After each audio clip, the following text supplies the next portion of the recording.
verse 12. For the word of God is living and active and sharper than any double-edged sword, piercing even to the point of dividing soul from spirit and joints from marrow. It is able to judge the desires and thoughts of the heart. So tinatawagan ko po ating butihing Deacon Noniliano, for the message.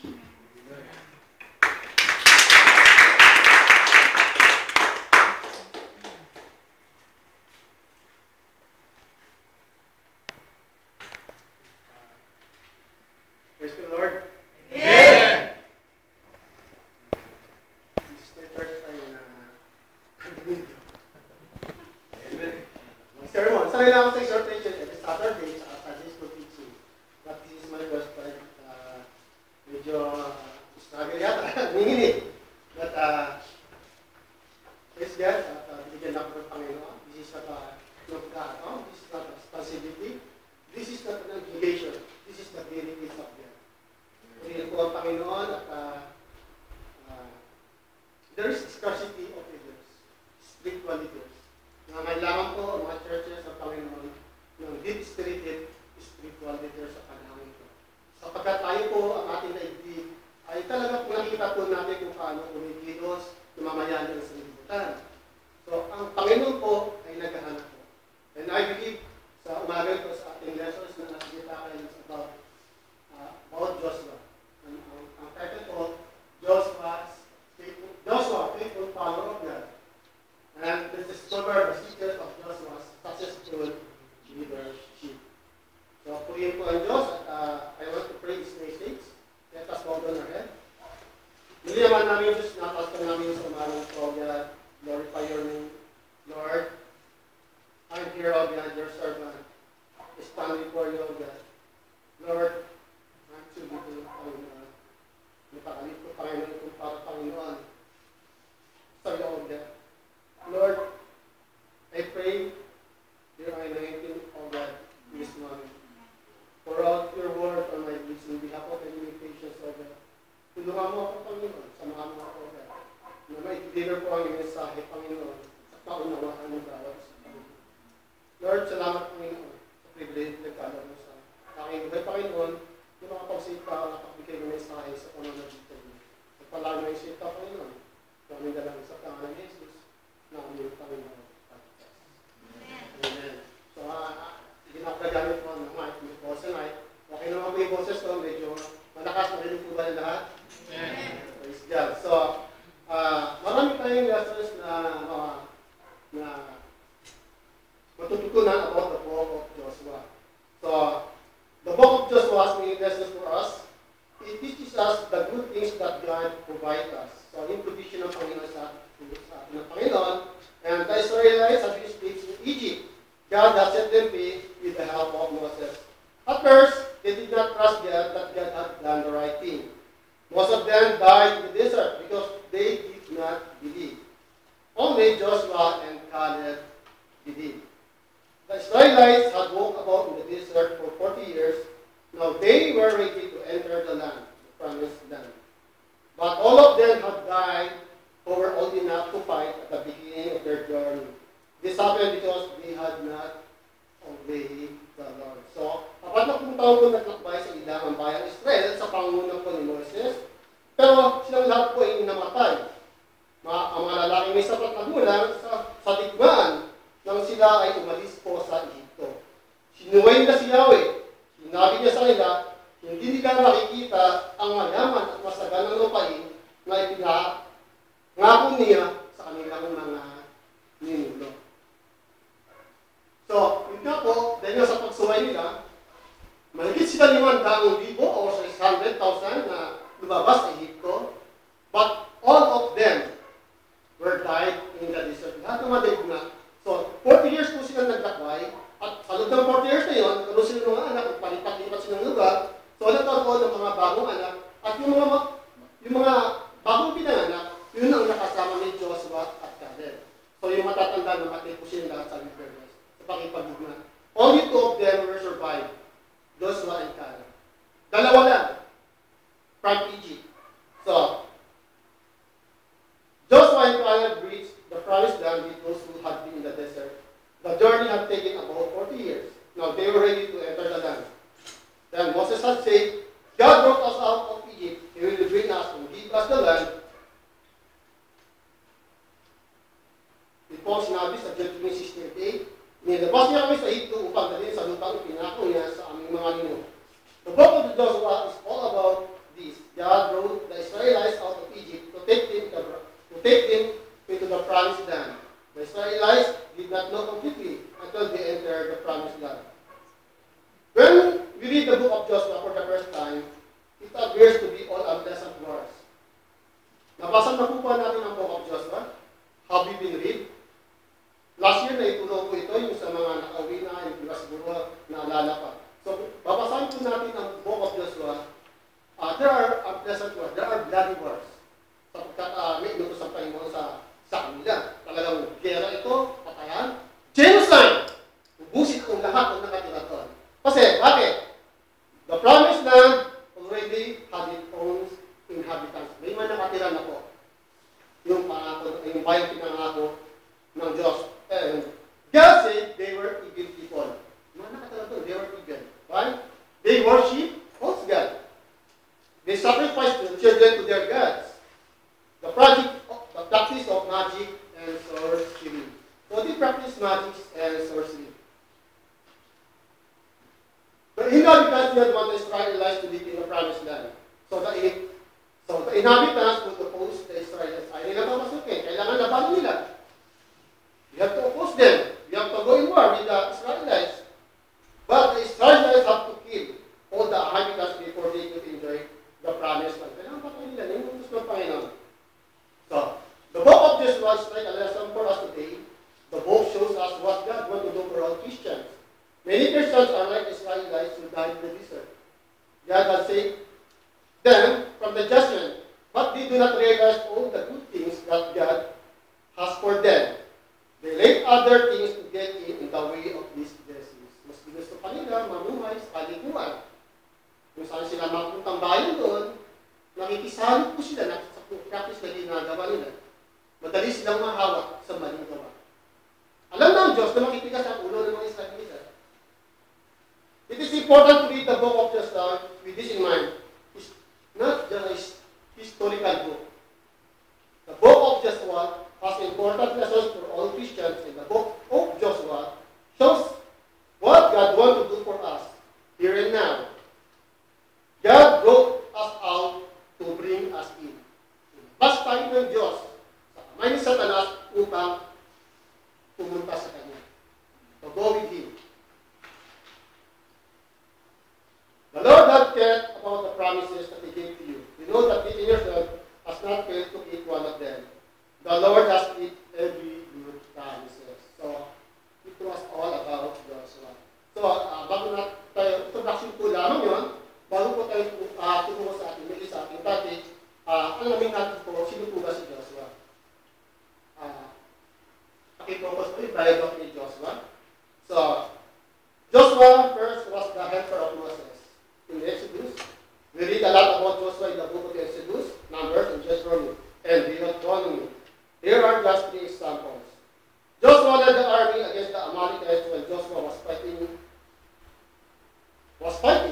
Moses lifted up his hands in prayer to God.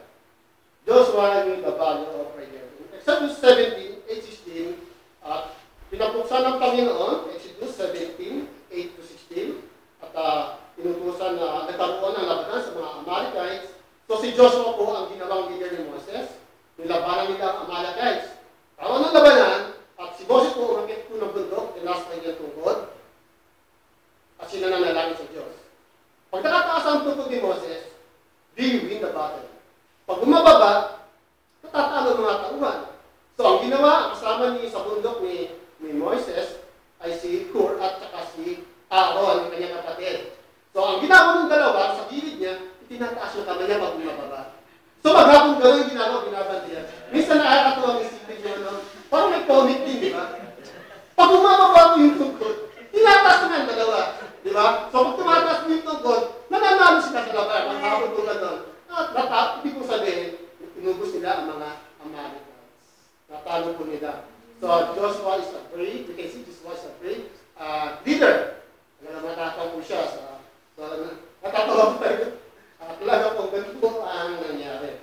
So, next was, Joshua went up with Moses up to Sinai Mountain when God instructions about the ark. So, makikita po natin sa Exodus 24:13.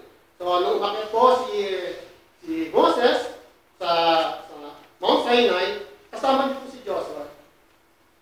Pero hindi po sinabi doon kung kasama siya hanggang doon sa loob na nabulubugan ng ulap or outside lang siya.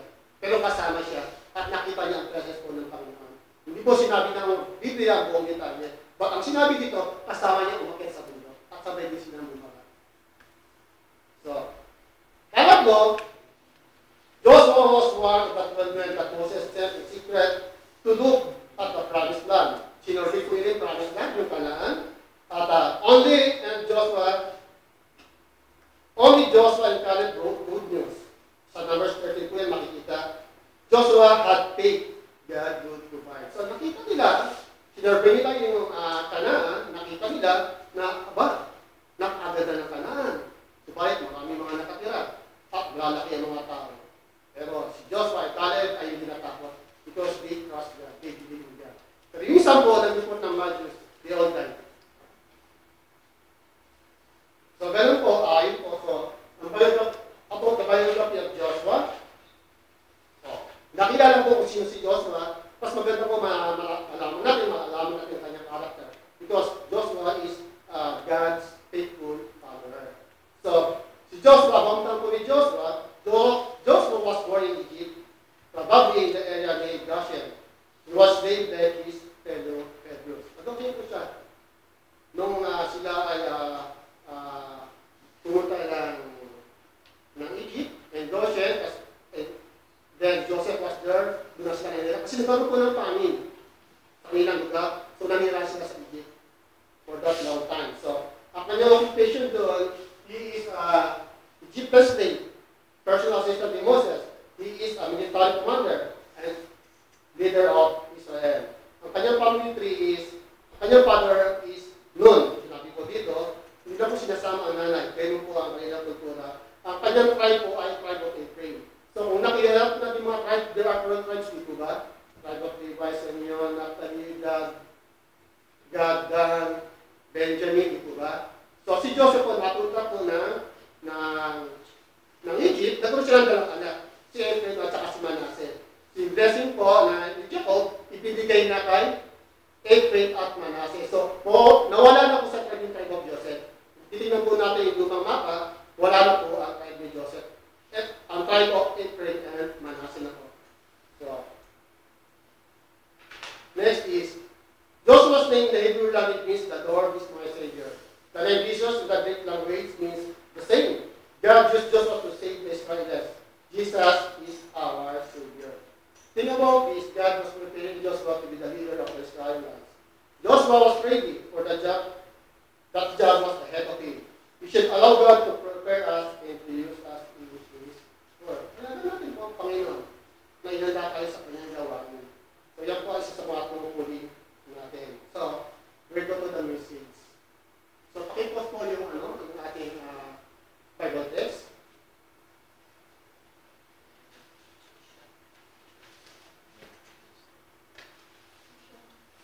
What the book is all about. In the first chapter, God prepares His people. God prepares a leader. In Joshua 1:1-11, pakipos po yung ating Bible text. Ulit po. God prepares the leader.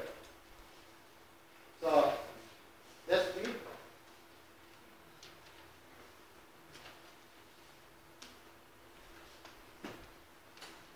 Okay, I will read.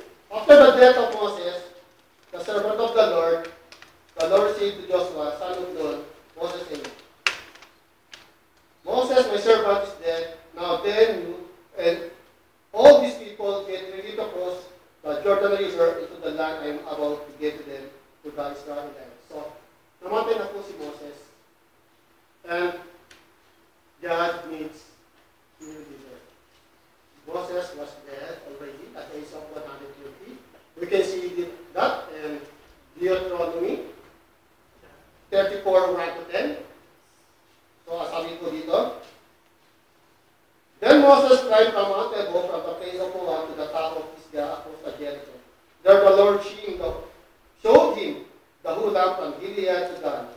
All of Naphtali, the territory of Ephraim and Manasseh, all the land of Judah, as far as the western sea, the Negev and the whole region from the valley of Jericho, the city of Palm as far as the one. Then the Lord said to him, This is the land I promised on oath to Abraham, Isaac, and Jacob when I said, I will give it to your descendants. I have let you see it with your eyes, but you will not cross over it. And Moses, the servant of the Lord, died there in Moab, as the Lord has said. He buried him in Moab in the valley opposite Beth Peor, but to this day no one knows where his grave is. Moses was 120 years old when he died, yet his eyes were not weak for this, nor his strength then. The Israelites lived for Moses in the plains of Moab 30 days until the time of weeping and mourning was over. Now Joshua, son of Nun, was filled with the spirit of wisdom because Moses has laid down his hands on him. So the Israelites listened to him and did what the Lord had commanded Moses. Yun nga po, si Moses po namatay na at siya po ay pinakita ng Panginoon ang Kanaan. Hindi na po siya nakatapak doon. Nakita niya na lahat nakita sa kanyang mata. Subalit sa kanyang disobedience sa God at pag-disobey, hindi na po siya nakatapak doon at ang second journey ay ibinigay. Second leadership ay binigay na po kay Joshua. Si Joshua na po ang namumuna sa mga Israelita. So, sabi niya, sabi ng Panginoon sa verse 2, Get ready to cross the river Jordan. And Joshua 3, sabi ng Panginoon, I will give you every place set your foot. God commanded Joshua. Lahat ng tatapakan mo ng iyong paa ay ibibigay ko sa iyo. That is the provision of the Lord. Now, sabi ng Panginoon, in Joshua 4, your territory will be extended. Nakikita ang iyong territory. And John 5, sabi ng Panginoon, no one will be stand against you all the days of your life. I will be with you, I will never leave you, nor forsake you. God brings about to Joshua. God keeps His promises. Ito po ang inutos ng Panginoon kay Joshua. God gives provision, God gives protection, and covering to Joshua. Ibinigay niya lahat at mga blessings. Pinakita ng Panginoon sa kanya. And Joshua 23:14-15, naranasan po ni Joshua yun. At naranasan po ng mga Israelita. Kasi sinabi niya, the Lord has kept every good promises. Yung po, inutos ng Panginoon. Ubusin mo sila, lahat na nakatira dyan. Napakasama yata ng Diyos na. Sama ba Diyos? Genocide yun, ipakahinat na nakatira eh.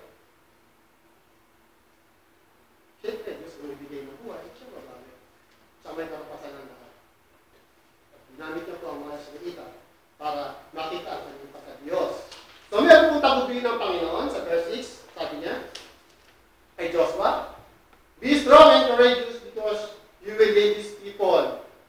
Be strong and courageous. Ngunit doon sa verse 7, be careful to obey all the law my servant Moses gave to you. Be careful. Ingat ka. Do not turn from it to the right or to the left, that you may be successful wherever you go. Sabi ng Panginoon, do not turn to the left or to the right. Kailangan focus ka lang. Huwag kayong padadala sa mga persecution sa kabila. Huwag kayong padadala pag may nakita kayong province dito. Sabi ng Panginoon, do not turn to the left or the right. Sabi nga sa Proverbs 4:26-27, make the cross water your feet and take only ways that are firm.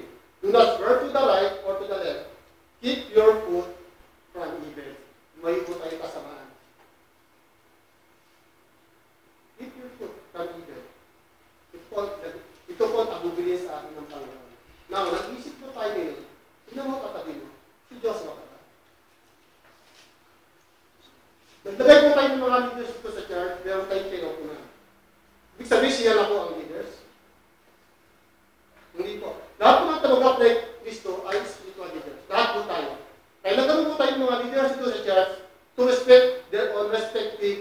position. Di po ba? May kinukuman tayo dito. But all of us are Christians, are Christ ambassadors. We are God's leader. When we go out of this church, we go there, lumabas na tayo, leader na po tayo. Kailangan mag-iilaw po tayo, kaniningin sa kaniningan ni Kristo ang buhay natin. Amen po ba tayo dyan? Praise God. Then, another is, sabi ng Panginoon, keep this foot of the law always on your lips. Hindi yung mga lips mo. Ano lumalabas niya? May ba'y lumalabas mga kabutihan? Magagandang salita? Maakain na salita? Ang lumalabas dyan yung mga salita ng Panginoon. Mga lumalabas dyan ba yung mga paninirang puli, panglalaki? So, sinabi naman, keep this book, the law, always on your lips. Sa Deuteronomy, sulat mo sa hagdanan para mabasa. Ikwintas mo. Maraming sinasabi about the Word of God. Ikwintas mo, isulat mo sa parantahan para mabasa mo. Para laging nakakalaw sa iyo ang mga salita ng Panginoon. Then, next, meditate on it day and night. Meditate. Pagbulakan sinabi ang salita ng Diyos. Hindi binasa kami na hanap lang yung gusto. Ito gusto ko. Para sa akin ito. Ayoko nito. Nitira ako nito, namigas na, no? Ayoko niya. Di ba? Yung pinipili lang, gusto parang ulam, yung menu, ito gusto, manilili ka na sa bigla. Ito para sa akin ito. Ito yung para sa akin ito eh. Kasi ginagawa ko ito eh. Nasasaktan ako dito eh. Ganun po ba? So, sabi ng Panginoon, meditate on it day and night so that you may be careful to do everything in it. At inulit niya. Just be careful, inulit niya dito sa 7, tapos dito sa 9. At inulit niya, how I not commanded you, be strong and courageous. Tatlong beses ko sinabi ng Panginoon. Do not be afraid and do not be discouraged. Bakit ba tatlong beses sinabi ng Panginoon? Kay Joshua. Hindi po basta-basta journey ang ginagawa natin. Hindi po biro ito. At ang Diyos, seryoso po sa atin. Kailangan makita talaga ang big J sa atin. Big Jesus. Meron ba mga J dyan? Nababasa ba? Spiritual ko yun, nakikita ko yan. Spiritual Jesus. Pero hindi big J na big joke. Kristiano, big joke yan eh. Atin natin din, nakikita ko na doon. Nasa bar, nagsusugal. Big joke. Hindi ba? Puro yan eh. Kita ko yung mga sige, puro. Ang Diyos, God is holy. Kailangan maging holy po tayo. Although we cannot make ourselves holy, ang Diyos pa rin ang nagbibigay ng perfection sa atin. Naalala niyo ba yung tinuro about the washing of the feet? Diba? Tinugasan ng Panginoong Jesus ang mga disciples. Kasi hindi nila kaya linis ng sarili nila. Sabi ni Peter, Lord, huwag na, kaya ko magugas mag-isa. No. Pag hindi ko mahugas ako, wala kang unahin sa akin. Sabi ng Panginoon. Hindi na magpapahugas sa Diyos. Wala kang kaunahin sa Kanya. Yung paghugas ang hiningi ng Diyos sa atin. Sumunod, obedience, magpatisip na tayo sa Kanya. Yun ang hugas na itukoy ng Diyos. Amen po ba? Amen. Pero wala, hindi. Baka may study na lang ako. Sabi ni Peter, no. Lord, kaya ko mahugasan sa sarili ko eh. Kung sa bayan lang, makinig na ako ng CD. Diba? Makinig na ako ng sermon. Okay na yun. Magbasa ko ng sarili ko. Pero wala ka nag-ugnayan sa akin. Wala interaction. Kailangan may interaction tayo sa bawat isa. Nag-pray po, yung tinuturo sa atin ng Panginoon. Sabi mo, yan kaatigan mo. Yan katigasan ng ulo. Pag hindi ka nagpahugas sa akin, wala kang pahugnayan sa akin. Nakati ba tayo? Nakati ba tayo? Nakitigas pa ulo natin sa Panginoon. Ano ang pahugas tayo sa Panginoon? We cannot preach the promised land. So, we always disobey.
He is faithful.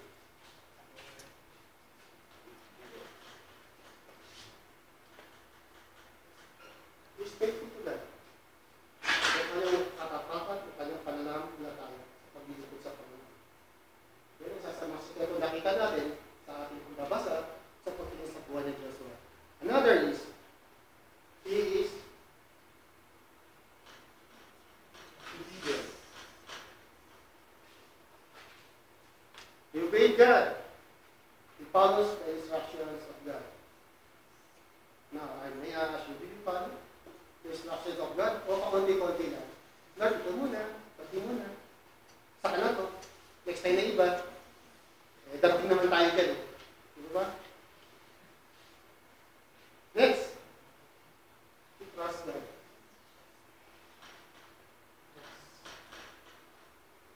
Numbers, nung makita nila na maraming nakatira doon sa promised land, malaking tao, mahirap kalaban, sabi nila, bibigay sa atin ng Panginoon yan, naniniwala ako. Alam na pala tayo sa pagtitiwala. Joshua trust God. Another is, he is prayer good. Every time you go to war, you always go to God, you ask God, Lord, are we going to go war with them? Yes, to go war with them, I will be with you. So, ganun. Lahat ng step niya, lahat ng ginagawa niya, ating kasama ang Panginoon. Lord, kung tatawa ko ng lahat, samahan mo ako. Pupunta ba ang Panginoon sa lahat? Lord, nagmuna ako ng, hindi naman ito masyado, double X lang. Nandun ba ang Panginoon? Huwag po tayo makipag-compromise. Pag-aaral po natin, do not compromise to the work of Satan. Next is, he is careful.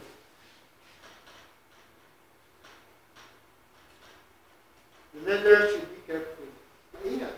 Kaya, maingat mo, basahin ang mga ito upang matupad mo ang mga inuutos dito. Christians, are we careful? Pagsasalita, sa pananamit. Sa mga ginagawa natin, kailangan maingat po tayo. We are God's workmanship. Tinawag tayo Panginoon sa ganitong gawain. All of us are leaders. Hindi po yung nakatayo dito ang leader. Lahat po tayo leaders in the sight of God. Amen po ba? Another is devoted.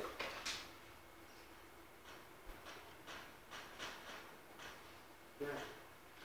Nakalaan ang buhay sa Panginoon. Dumating na ba sa isipin ng Lord? I'll give you my life. Yan ang nakubuhay-buhay natin. Dumating sa kristal ba natin? O happy pa rin ang pagkatao natin.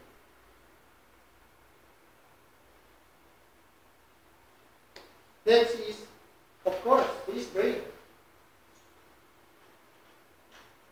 And valiant.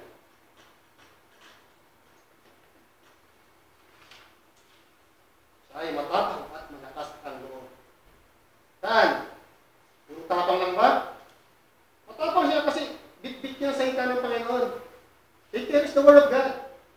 He carries the truth. Ang Kristiyano, walang tapang yan.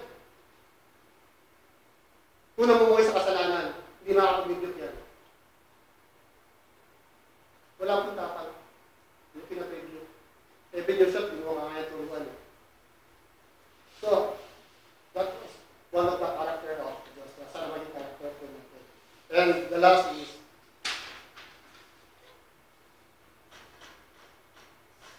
Spirit of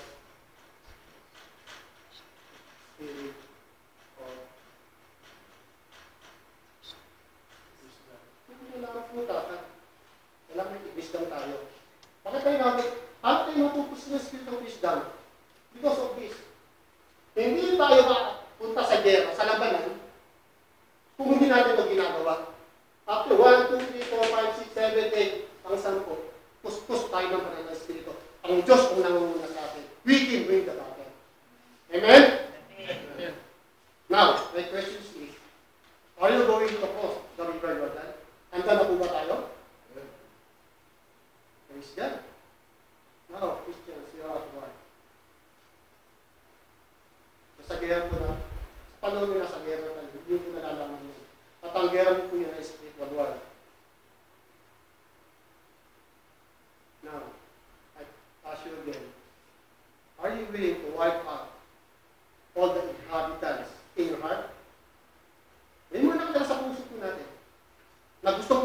Garahin na natin ng Panginoon. Palayasin!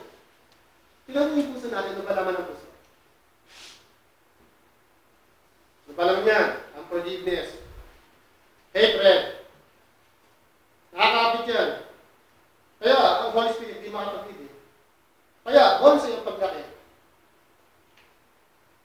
Sabi ng Panginoon, hindi na po tayo pupunta ng gera, pupunta tayo ng Thailand, ng Malaysia, papatayin natin sila.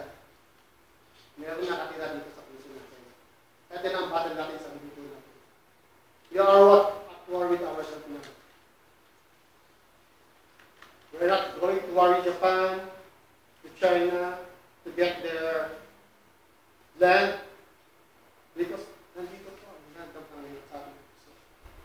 Marami po tayo tatanggalin dito na so the promise is here, nasa puso po natin. Kung po natin makikita kapayapaan, pag-ibig ng Diyos. You want to be victorious in life? So, meditate. Study the Word of God.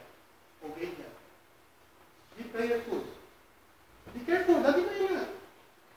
Nakatingin sa atin ng salibutan, tayo tinitingnan. Baka tayo pa maging kapisukan. Hindi tayo magiging kalakasan. Devote ourselves to God. May matanong tayo sa paghayag ng katotohanan. Nabag pumunta sa Sodom, not to avoid war. Kaya Matthew 20:18, God commanded us to what? Preach the gospel and baptize you in the name of the Father and the Son and of the Holy Spirit. Yung po ang ito sa akin ng Panginoon. We are not going at war now to kill, but to share the gospel of God. We cannot share the gospel unless our heart is not pure. Amen po ba? Amen. Piliin po ang Diyos sa umalang ito at nawa po marami po tayong nalaman, natutunan, naturuan, may narinig po sa atin. Ito po talaga sa ikan ng Panginoon. The word of the Lord, sometimes it comforts you when you are afflicted. Now, if you are too much comforted, the word of God will inflict you. Amen. Okay, let us pray. Hallelujah. Hallelujah. Hindi naman namin Diyos, salamat Panginoon. Thank you God, Lord, sa mga mensahe, Panginoon. Inilag mo sa amin ito, Panginoon. Lord, salamat, Panginoon. Sa puling, Panginoon, sa anointing, Panginoon. Salamat, Panginoon, sa mga puso, sa mga kaluluwa, Panginoon, na nakinig ng iyong mga salita. Maniniwala ko, Panginoon, may nabago po sa kanilang mga maniniwala. Salamat po, Panginoon, na patuloy mo kami gabayan sa mga Panginoon sa aming puso. At bigyan mo kami ng puso ng pagtubawa. Puso ko sumusunod sa iyo at itiwala. Na mailan namin, Panginoon, ang aming buhay sa paglilingkod sa iyo. Panginoon, salamat po sa umagang ito. Nawa ang mga mensahe, Panginoon, na naging pagpapatas sa aming buhay. Nahingawan ito, Panginoon, kung mapatuloy ka namin paglingkuran. Salamat, Panginoon. Salamat sa mga salita. Salamat din, Panginoon, sa ating mga tao. Pinagamit mo sa iglesia nito. Continue to bless their life, Panginoon. Gamitin pa rin ang mighty to serve you in your spirits. Salamat, God, kung aming nananalig sa pangalan ni Jesus.